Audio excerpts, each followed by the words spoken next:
Hi friends, this is Harshpreet Kaur and I hope you all are enjoying learning with me and thanks for your lovely comments. Now today we are going to start the chapter 4, that is executive, and this is the chapter 4 of political science class 11th. So in this chapter you will get to know all about the executive, that what actually is executive. तो सबसे पहले definition देखते हैं what is executive. Executive is the body of people that looks after implementing of rules and regulation and their regulation in actual practice. ये क्या है कि executive एक ऐसी ब्रांच है, एक ऐसे ग्रुप ऑफ पीपल हैं जो कि देखेंगे कि जो लॉज बने हैं किसने बनाए हैं, लेजिस्लेचर ने जो लॉज बनाए हैं क्या वो बिल्कुल ठीक तरीके से जो है एग्जीक्यूट किए जा रहे हैं, मतलब क्या वो बिल्कुल ठीक तरीके से इम्प्लीमेंट किए जा रहे हैं, लागू किए जा रहे हैं. This is the purpose of the executive. ठीक है, एक्चुअल प्रैक्टिस में क्या ये बिल्कुल अच्छी तरीके से फॉलो किए जा रहे हैं, ये चीज देखेगा एग्जीक्यूटिव. और ये जो है एडमिनिस्ट्रेशन को भी संभालेगा एग्जीक्यूटिव. ठीक है, एग्जीक्यूटिव जो है वो दो फॉर्म्स का है. हमारी कंट्री में दो फॉर्म्स के एग्जीक्यूटिव एग्जिस्ट करते हैं. फर्स्ट है political executive and second is permanent executive. Political executive कौन है, वो ऐसे लोग जो कि परमानेंट नहीं है, टेम्पररी हैं, लोगों द्वारा सिलेक्ट किए गए हैं इलेक्शन द्वारा. ठीक है, जैसे कि PM, president and council of ministers etcetera, जैसे ये 5 years के लिए जो है इलेक्ट किए जाते हैं. सेकंड जो फॉर्म है वो है परमानेंट एग्जीक्यूटिव. परमानेंट एग्जीक्यूटिव क्या है, वो लोग जो कि अपनी क्वालिफिकेशन के बेस पे they are not elected but अपनी क्वालिफिकेशन की बेस पे जो है एग्जीक्यूटिव की पोस्ट पे आए हैं और वो काम कर रहे हैं टू एंश्योर कि जो रूल्स हैं उन्हें फॉलो किया जा रहा है, जैसे कि IAS officers, IPS officers etcetera. अब जो ये एग्जीक्यूटिव है इसे जो है इन ग्रुप्स को अलग अलग टाइप से एक सिस्टम बना दिए गए हैं इन डिफरेंट कंट्रीज. तो हम पढ़ेंगे कि कौन कौन से टाइप्स हैं एग्जीक्यूटिव को कैसे कैसे जो है वो डिजाइन किया गया है. 2 टाइप्स आते हैं. फर्स्ट है कलेक्टिव लीडरशिप के ऊपर बेस्ड, मतलब कि जो एग्जीक्यूटिव होंगे इसके अंदर जितने भी ऑफिसर्स होंगे वो ऐसे नहीं होगा एक पर्सन के पास सारी पावर नहीं होगी, बहुत से पर्सन होंगे जिनके पास पावर्स होंगी. ठीक है. सेकंड आता है इंडिविजुअल लीडरशिप, मतलब कि इंडिविजुअल लीडरशिप का मतलब है कि एक ही पर्सन के पास बहुत सी पावर्स हैं. तो ये 2 टाइप के हैं. अब जो कलेक्टिव लीडरशिप है इसके 2 पार्ट्स आते हैं. फर्स्ट है parliamentary form of executive. Parliamentary form of executive जो है वो इंडिया के अंदर अपनाया गया है. इसके अंदर क्या होता है, जो पीएम है वो गवर्नमेंट के हेड माने जाते हैं, मतलब जो सरकार है वो उनके मेन लीडर जो हैं वो प्राइम मिनिस्टर होते हैं. ठीक है. अब जो स्टेट के हेड होते हैं मतलब कि एक तरह से रिप्रेजेंट करेंगे पूरी कंट्री को, रिप्रेजेंट करने वाला जो पर्सन होगा उनमें से 2 मतलब चॉइसेस हैं, 2 चीजें हो सकती हैं. या तो वो होंगे मोनार्च मतलब किंग या फिर क्वीन होंगे स्टेट के हेड, या फिर किसी किसी कंट्रीज में क्या है प्रेसिडेंट भी होते हैं जैसे हमारी कंट्री में है. तो जब हमारे पास पीएम और मोनार्च होगी, मतलब कंट्री के अंदर पीएम और मोनार्च होंगे, तब हम उसे बोलते हैं कॉन्स्टिट्यूशनल मोनार्ची. इसके अंदर क्या है, जो मोनार्च है वो सिर्फ नॉमिनल है, नॉमिनल हेड है, मतलब कि इनके पास बहुत ज्यादा कम पावर्स है, इनके पास ज्यादा पावर्स नहीं दी गई हैं. ठीक है. जब पीएम प्लस मोनार्च होते हैं और मोनार्च के पास बहुत कम पावर्स होते हैं उसे बोलते हैं कॉन्स्टिट्यूशनल मोनार्ची. राइट. अब जब हमारी कंट्री के अंदर जैसे पीएम प्लस प्रेसिडेंट हैं तो उस सिस्टम को बोला जाता है पार्लियामेंट्री रिपब्लिक. ठीक है. अब जो ये मोनार्च और प्रेसिडेंट है वो क्या है, सेरेमोनियल एग्जीक्यूटिव है. ये सिर्फ नेमली एग्जीक्यूटिव होते हैं, इनके पास बहुत ज्यादा पावर्स नहीं दी जाती, कुछ पावर्स दे दी जाती हैं. अब दूसरा जो है हमारे कलेक्टिव लीडरशिप के ऊपर बेसिस पे दूसरा टाइप क्या है, वो है सेमी प्रेसिडेंशियल सिस्टम. इसके अंदर पार्लियामेंट्री के अंदर क्या है, 2 हेड्स बना दिए गए हैं, पीएम और या तो मोनार्च या फिर प्रेसिडेंट. राइट. पर यहाँ पे क्या है, इतनी पावर्स नहीं दी गई हैं. पर पीएम के पास और प्रेसिडेंट के पास इक्वल जो एक तरह से पावर्स दे दी जाती है दोनों को बहुत ज्यादा, ठीक है, दोनों को दे दी जाती है। उस सिस्टम को बोलते हैं सेमी प्रेसिडेंशियल सिस्टम, ठीक है। प्रेसिडेंट के पास भी बहुत सी पावर्स होती हैं इस सिस्टम के अंदर, ठीक है। Now moving to the individual leadership. Individual leadership का जो एग्जाम्पल है वो है प्रेसिडेंशियल फॉर्म ऑफ एग्जीक्यूटिव। जैसे कि यूएसए के अंदर है जो ट्रम्प है, डोनाल्ड ट्रम्प है, उनके पास बहुत सी पावर्स है, उसे बोलते हैं प्रेसिडेंशियल सिस्टम। इसके अंदर जो है प्रेसिडेंट जो है उन्हें इलेक्ट किया जाता है और प्रेसिडेंट के डायरेक्ट इलेक्शंस होते हैं। हमारी कंट्री के अंदर जो प्रेसिडेंट है वो इनडायरेक्टली इलेक्ट किए जाते हैं। We will learn about this in the end of the video. और जो प्रेसिडेंट होंगे वो जो है अकाउंटेबल नहीं होते लेजिस्लेचर को। मतलब कि जो प्रेसिडेंट है देखो वो एग्जीक्यूटिव का पोर्शन है, ठीक है, पार्ट है, और लेजिस्लेचर के पास हमारी कंट्री में इतनी पावर है कि एग्जीक्यूटिव को क्वेश्चन कर सके कि आपने ये क्यों किया, ऐसा स्टेप क्यों उठाया गया, ठीक है। तो एग्जीक्यूटिव हमारी कंट्री के अंदर अकाउंटेबल है टू लेजिस्लेचर। मतलब अगर लेजिस्लेचर कोई क्वेश्चन पुट करेगा तो एग्जीक्यूटिव आंसर करेगा। बट जो प्रेसिडेंशियल फॉर्म ऑफ गवर्नमेंट होती है ना, उसके अंदर जो प्रेसिडेंट होते हैं वो अकाउंटेबल नहीं होते लेजिस्लेचर को, ठीक है। इन दोनों के अंदर क्या था, इन दोनों के अंदर जो पीएम होंगे he will be accountable to the legislature इन दोनों सिस्टम्स में, but here he is not accountable to the legislature. अब हम पढ़ेंगे अबाउट द एग्जाम्पल्स कि कौन कौन सी कंट्रीज जो है इन सिस्टम्स को फॉलो करती हैं। तो कलेक्टिव लीडरशिप के अंडर जो पार्लियामेंट्री रिपब्लिक आता है उसे फॉलो करते हैं यूपीजी, ठीक है। यूपीजी मतलब UK, United Kingdoms, Portugal P, then Germany G and I for Italy, ठीक है। तो जर्मनी के अंदर जो है पीएम की जगह चांसलर होते हैं और प्रेसिडेंट होते हैं, और इटली के अंदर पीएम और प्रेसिडेंट होते हैं। यूपीजी जर्मनी के अंदर क्या है, चांसलर होते हैं। You have to remember this, ठीक है। कॉन्स्टिट्यूशनल मोनार्की मतलब कि हमारे पास किंग एंड क्वीन होते हैं। कौन कौन सी कंट्री में, कनाडा और जापान में। कनाडा में जो है पीएम होते हैं और इन प्रेसिडेंट की जगह पे क्वीन होती है कनाडा के अंदर, ठीक है। कनाडा के अंदर क्वीन है। जापान के अंदर पीएम प्लस किंग है, किंग होंगे at the place of president, ठीक है। तो ये कॉन्स्टिट्यूशनल मोनार्ची हुआ। उसके बाद जो और क्या था हमारे पास, कलेक्टिव लीडरशिप का सेकंड पोर्शन था सेमी प्रेसिडेंशियल सिस्टम, ठीक है। आप इसे याद कर सकते हैं SRF, ठीक है। SR और L को थोड़ा F की शेप में आप ऐसे करके लर्न कर सकते हो। तो श्रीलंका, रशिया एंड फ्रांस, मतलब कि यहाँ पे पीएम प्लस प्रेसिडेंट दोनों होंगे और प्रेसिडेंट के पास भी बहुत सी पावर्स होंगी।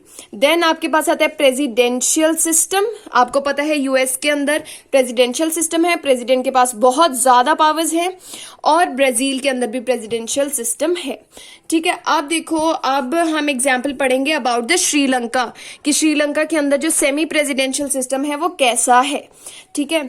तो क्या हुआ, 1978 के अंदर जो श्रीलंका है उसने सेमी प्रेसिडेंशियल एग्जीक्यूटिव जो है अडॉप्ट कर लिया एक अमेंडमेंट के थ्रू।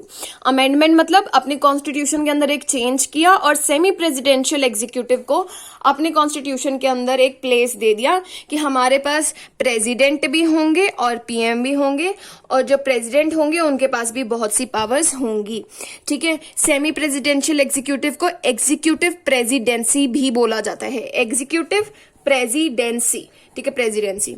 अब 1978 के अंदर ऐसा हुआ था, ठीक है। तो प्रेसिडेंट जो हैं वो क्या होते हैं, इन्हें इलेक्ट किया जाता है by the people of the country, ठीक है, और इनकी 6 इयर्स का जो है टेन्योर होता है। टेन्योर मतलब कितने टर्म के लिए, कितने टाइम के लिए इन्हें जो है इलेक्ट किया जाता है। ये हेड ऑफ द स्टेट होते हैं, मतलब अपनी स्टेट को रिप्रेजेंट भी करते हैं। He is commander in chief of armed forces, मतलब पूरी आर्म्ड फोर्सेस जो आर्मी है उसकी भी कमांड प्रेसिडेंट के हाथ में होती है।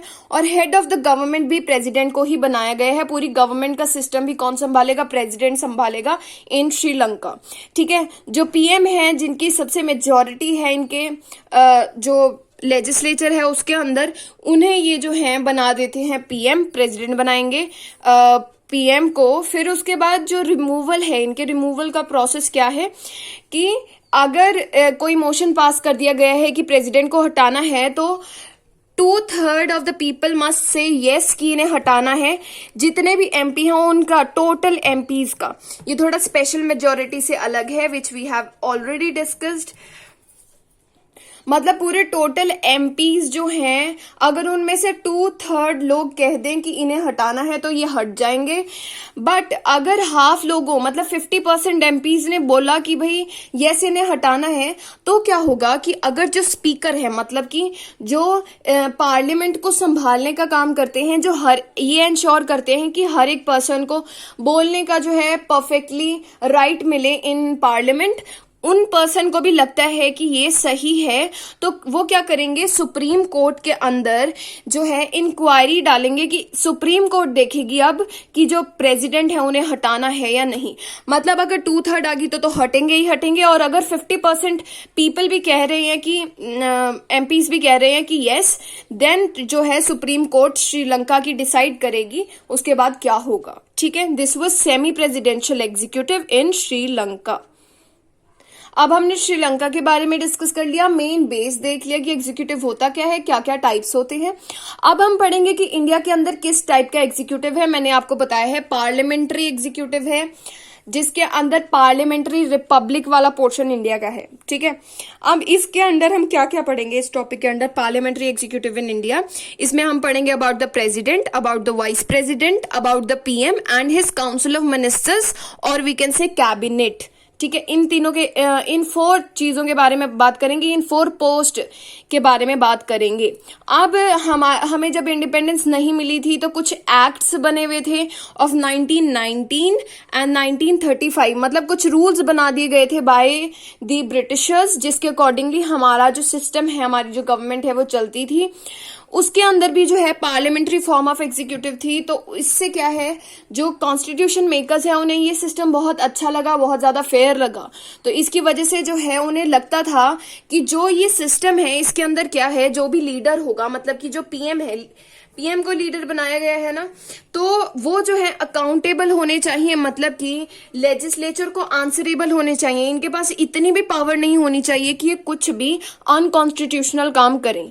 ठीक है, और रिस्पॉन्सिबल सिस्टम बनाना चाहते थे कॉन्स्टिट्यूशन मेकर्स। ठीक है, तो अब क्या हुआ कि जो ये लेजिस्लेचर है वो क्या कर सकते हैं, हमारे सिस्टम में एग्जीक्यूटिव को क्वेश्चन कर सकता है। तो जो हमारा पार्लियामेंट्री फॉर्म ऑफ सिस्टम है एग्जीक्यूटिव का, उसके अंदर क्या होता है, सेंटर पे होते हैं हमारे president, PM and council of minister. President जो है वो हेड ऑफ द स्टेट होते हैं, प्राइम मिनिस्टर जो है हेड ऑफ द गवर्नमेंट होते हैं, एंड काउंसिल ऑफ मिनिस्टर्स जो हैं वो पीएम के साथ होते हैं। एक कैबिनेट होती है, एक पर्टिकुलर बॉडी होती है जो कि मेन डिसीजंस लेती है। ठीक है, और स्टेट की बात करें, प्रेसिडेंट की जगह जो है गवर्नर काम करते हैं, प्राइम मिनिस्टर की जगह सीएम होते हैं, और उनकी काउंसिल ऑफ मिनिस्टर्स भी होती है। अब हमारे पास जब उस टाइम पर जब कॉन्स्टिट्यूशन बन रहा था, उस पर हमारे पास एक ऑल्टरनेटिव भी था, वो था प्रेसिडेंशियल फॉर्म ऑफ सिस्टम। इसके अंदर क्या प्रॉब्लम थी, इसके अंदर हमने देखा कि कुछ अच्छी चीजें हैं, बट इसके अंदर हमारे पास प्रॉब्लम्स भी थी। प्रेसिडेंशियल फॉर्म ऑफ सिस्टम के अंदर प्रॉब्लम्स भी थी। क्या प्रॉब्लम थी कि प्रेसिडेंट को इतना ज्यादा पावर दे दी गई थी, इसकी वजह से there was a personality cult. Personality cult मतलब इतना ज्यादा फेमस हो जाना, इतनी पावर्स मिल जाना, पॉपुलर हो जाना, और जो प्रेसिडेंट हैं वो जो हैं वो बहुत ज़्यादा मतलब फेमस हो जाएंगे, बहुत ज़्यादा पावरफुल हो जाएंगे। ऐसा कॉन्स्टिट्यूशन मेकर्स जो है नहीं चाहते थे, क्योंकि इस वाले सिस्टम में पीएम जो है वो अकाउंटेबल हैं, बट इस सिस्टम में प्रेसिडेंट जो है अकाउंटेबल नहीं होते लेजिस्लेचर को। उन्हें ऐसा नहीं है कि कोई उन्हें क्वेश्चन करेगा और उन्हें आंसर देना ही देना पड़ेगा, इसलिए ये जो सिस्टम है इतना ठीक नहीं है। ठीक है, अब now we are going to talk about the president, कि जो प्रेसिडेंट हैं क्या होता है, प्रेसिडेंट को जो है काम करना पड़ता है according to the advice of the council of ministers. Council of ministers के हेड कौन होते हैं, प्राइम मिनिस्टर। तो क्या हुआ कि जो काउंसिल ऑफ मिनिस्टर्स की वजह से मेन पावर किसको मिली है, प्राइम मिनिस्टर को। मतलब जो काउंसिल ऑफ मिनिस्टर प्रेसिडेंट को एडवाइस देंगे, वो प्रेसिडेंट को फॉलो करनी पड़ेगी। और इनके हेड कौन है? Prime minister. तो सबसे ज्यादा पावरफुल कौन हुआ? Prime minister. सो अगर कोई क्वेश्चन आता है that how you can say that prime minister is having a lot of powers, तो आप इसमें ये भी ऐड कर सकते हो। और ये चीज जो है बताई गई है इन आर्टिकल 74, ठीक है, आर्टिकल 74 में ये बताया गया है। और इलेक्शंस कैसे होते हैं प्रेसिडेंट के? दैट इज 5 साल के लिए इन्हें रखा जाएगा। इनडायरेक्ट इलेक्शंस होते हैं, मतलब लोग जो हैं वो वोट करने नहीं जाते, बल्कि जो हमने रिप्रेजेंटेटिव्स स्टेट लेजिस्लेचर के अंदर और पूरे सेंटर में भेजे हुए हैं वो इलेक्शन में पार्टिसिपेट करते हैं, वोट करते हैं। जैसे मेंबर्स ऑफ लेजिस्लेटिव असेंबलीज, मतलब स्टेट लेजिस्लेचर के जो मेंबर्स हैं, और मेंबर्स ऑफ द पार्लियामेंट्स जो हैं ये वोट करेंगे for the elections of the president, ठीक है। और कौन सा सिस्टम फॉलो किया जाता है? That is PR system with STV. ये हम चैप्टर नंबर 3 के अंदर डिस्कस कर चुके हैं। कैसे होता है? Through the proportional representation with single transferable vote, ठीक है। अब इनका रिमूवल कैसे होता है? That is through impeachment motion. Impeach word का मतलब है कि आपकी क्या वैलिडिटी है, मतलब आप अब वैलिड नहीं रहे हैं। अगर ऐसा कोई मोशन पास कर दिया जाए जिसपे क्वेश्चन डाला जाए प्रेसिडेंट को कि आपने वॉयलेशन की है कॉन्स्टिट्यूशन की, कोई भी मोशन जो पास करी जा रही है कि प्रेसिडेंट को हटा दिया जाए, तो वो किस बेस पे होती है कि उन्होंने वॉयलेशन की है कॉन्स्टिट्यूशन की, उसे बोलेंगे impeachment motion for the removal of the president, ठीक है। इसके अंदर क्या है कि पार्लियामेंट की जो है स्पेशल मेजॉरिटी चाहिए, जो कि हमने 3rd चैप्टर में डिस्कस कर लिया है। You can see the 3rd chapter first. उसके अंदर डिस्कस किया था कि स्पेशल मेजॉरिटी से पास करेंगे अगर इस रेजोल्यूशन को कि जो प्रेसिडेंट ने हटाना है तो उन्हें हटा दिया जाएगा, ठीक है। So that was it. This is the part 1 and we will be continuing the chapter in the part 2, 3 and 4. Thank you.